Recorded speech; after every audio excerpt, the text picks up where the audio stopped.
Hello, everybody. This is Mr. Combs, and I want to talk about setting and point of view. Let's first talk about setting. Harman and Holman define setting as the background against which action takes place. And a story's setting is made up of these four aspects. The geographic location. So here we're talking about country, maybe there's a specific city that the story is set in, but we're also talking about the environment. Are they in a forest? Are they in a big city, right? So the geographic location, where in the world are we talking about? And then also, what is the topography, the scenery, the climate, and the physical arrangement? The second aspect is the daily manner of living of the characters. Do the characters live in a small fishing village? Do the characters do they go to Wall Street and trade on the stock market, right? So what types of things do the characters do as part of their daily lives? We're also talking about the time, period in history, the time of year, the time of day. So is this a story that happens at night? Is this a story that happens in the winter? Is this a story that happens in the past or in the future? Some of the stories that we're going to be reading happen in the future.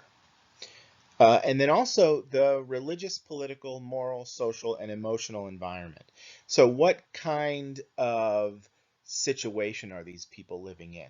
Are they living in a democracy? Are they living in sort of a dictatorship or a dystopian society, right? And we'll talk more about what um, dystopia and dystopian societies mean.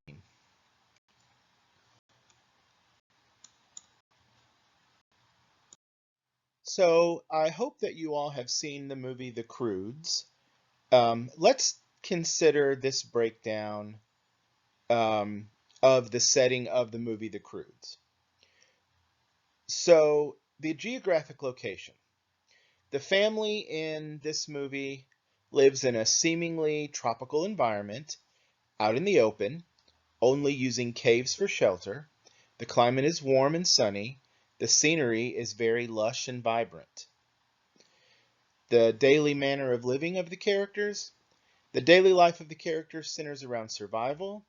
The characters must hunt for food while avoiding the fantastic, prehistoric, predatory beasts for which they are constant targets, right? So the historical period is the distant past before recorded history, and there are day and night scenes. And then the religious, political, moral, social, and emotional environment. The family is generally oppressed by the forces of nature, which are greater than they are. Also, the overprotective father creates an environment of fear that discourages adventure and the acceptance of new ideas. According to Pickering and Hopper, at its most basic, setting helps the reader visualize the action of the work, and thus adds credibility and authenticity to the story. It helps to create and sustain the illusion of life, to provide what we call verisimilitude. Verisimilitude is the semblance of truth. It is the degree to which a work creates the appearance of truth. In other words, a story with verisimilitude is believable. One way authors can increase the believability of their stories, even those with fantastic or supernatural elements, is by describing the setting in great detail, making the setting real for the readers. So we call any time that a writer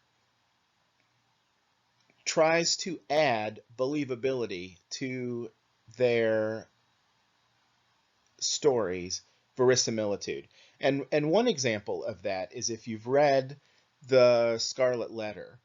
Nathaniel Hawthorne, in a preface to the Scarlet Letter, talks about working in a customs house and finding a chest and opening the chest and finding a piece of fabric with a scarlet letter on it.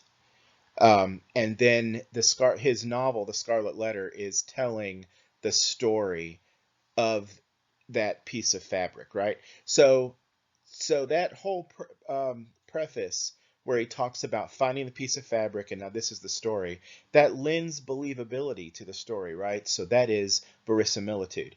Having a very detailed setting, excuse me, creates verisimilitude, right? So that's an interesting concept. Um,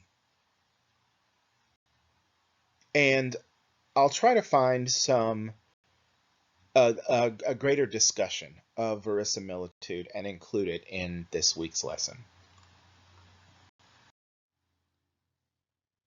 So, according to Pickering and Hopper, setting can serve many other functions in a narrative. For instance, it can be used to create a certain mood, as an antagonist or source of conflict, and to affect and/or reveal character. So, to create a certain mood, think about Tim Burton's Batman films, Batman and Batman Returns from like 1989 and I don't know, the early 90s. The dark urban landscape of Tim Burton's Batman and Batman Returns helps to create the bleak atmosphere of a city on the edge of collapse. As an antagonist or source of conflict, the mansion from Stephen King's Rose Red, if you've watched that miniseries, becomes an antagonist when it begins to feed on the psychic energy brought to it by Reardon's team. The house begins to expand by itself, and doors open and close by themselves and lead to different rooms at various times in the story. And as far as revealing character, think about the update of The Parent Trap. The way Meredith reacts to the natural setting during the camping trip in The Parent Trap, reveals a great deal about her character.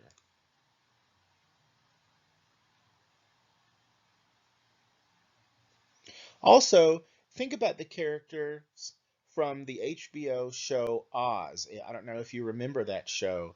It was a show that was sort of a very gritty and real look at what it was like inside prisons, right? Those characters are certainly affected by being in prison. They display character traits they may not have had if not locked up. Let's also talk about point of view. So, according to Harman and Holman, the point of view of a narrative is the vantage point from which an author presents the story. Roberts and Jacobs state, point of view can be considered as the centralizing or guiding intelligence in a work, the mind that filters the fictional experience and presents only the most important details to create the maximum impact. In fact, point of view is one of the most important elements of fiction since it determines how the plot, settings, and characters are presented to the reader.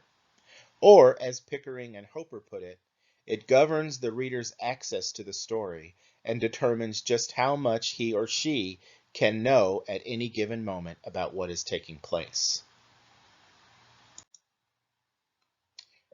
Every work of fiction has a narrator, the person who seems to report the details of the story. But there are different types of point of view depending on who the narrator is. So if the narrator is all-knowing and all-seeing, we say that the story has omniscient point of view. Omniscient narrators are not part of the story they are relating. They can enter any character's mind at will, can tell the reader what any character is thinking and feeling, and can reveal as little or as much as they see fit. So an omniscient point of view is one that knows everything about the story, everything about the characters, everything about the world, and can reveal anything at any time. If the narration focuses on an individual character, we say that story has third person or limited omniscient point of view. A third person narrator can enter the mind of one character only and can reveal that character's feelings and thoughts. In a story with a third person narrator, the speech and actions of the other characters can only be related if they are seen by the character the narrator is focusing on.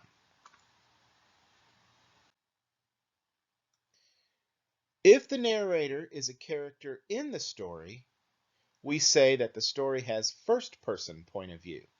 Now, this narrator could be a major character in the story. The narrator could be telling his or her own story, or the character could be a minor character. But the narrator of a story with first person point of view will use the pronouns I and we, unlike the omniscient and third person narrators who use pronouns he, she, they. Sometimes the first person narrator is the protagonist or another important character right in the middle of the action he or she is relating. Other times, like I said, he or she is a minor character who reports the events of the story from the sidelines. According to Daniel and Saphir, the use of a first-person point of view creates immediacy and intimacy. When a story has a first-person narrator, the reader must determine whether the narrator is reliable or unreliable. So reliable narrators are those who can be believed for whatever reason, right? Unreliable narrators may provide the reader with misinformation, either because they want to deceive the reader for some reason, or they misinterpret events themselves. Forrest Gump, for example, I don't know if you all remember the movie Forrest Gump or if you've read the novel by Winston Groom. Forrest Gump is an example of the second type of unreliable narrator. At one point in the film, he thinks that the Apple Corporation is a fruit company, right?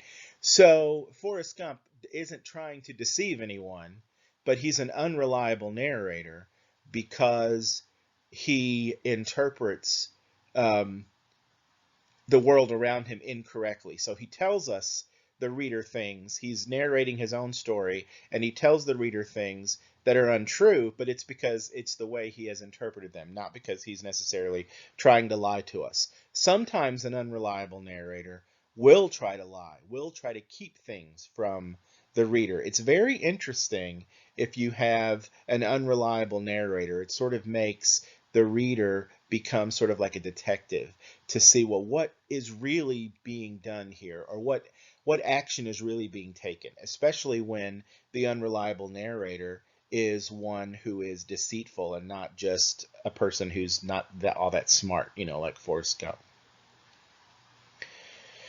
Now, um, if the narrator of a story simply reports events as they happen without commenting on those events or revealing the thoughts and feelings of the characters, we say that the story has an objective point of view. That's not really as interesting. So writers don't use objective point of views all that much. Um, but sometimes, if a story has an objective point of view, the narrator is absent altogether, and the story is moved along by dialogue and action.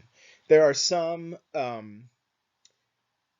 stories from Hemingway that have very little narration, and most of the story is a dialogue between characters. And that can be interesting, but usually objective point of view is not so interesting.